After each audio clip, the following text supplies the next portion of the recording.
seal ang Office of the Secretary General. Katunayan na ito ay tinanggap ng Secretary General dito sa Kamara, Alex.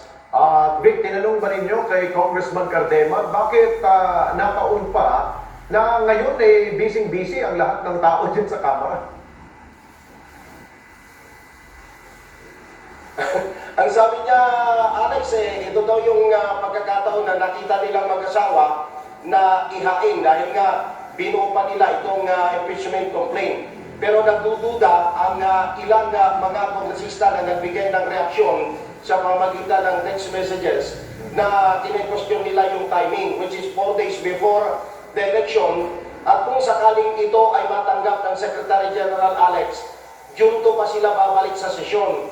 At pagkatapos niyan, ay magkakaroon na ng adjournment Senate sa June 12 o June 13 at magsasara na officially ang 19th Congress. So ang punto nila dito, yung oras at panahon na kulang na Alex. Oo, pero technicality, kapag yan ay tinanggap ng June 2 at mababasura, hypothetical lang to, para lang education na sa ating mga tagapanood.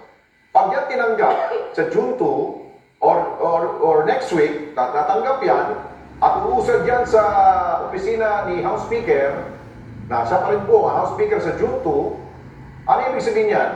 Kapag yan ay binasura, 1 year, hindi pwede mag-file, no? Tama ba? Ito, Alex, ang sitwasyon ngayon dahil nasa huling linggo na ang sesyon ng 19th Congress. On the assumption na tinanggap ng Secretary General na forward sa House Committee on at sa Office of Secretary General at na-refer sa Committee on Rules at naibigay sa Committee on Justice at nagkaroon ng first hearing, doon lang kasi matidetermine, Alex, na itong impeachment ay being initiated at saka iiral yung 1-year ban.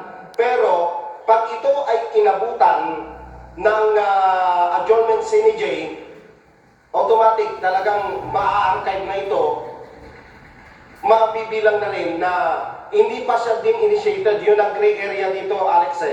Kung ito ay i-refile ng 20th Congress, ano ang mangyayari dahil hindi siya na-refer sa Committee on Justice?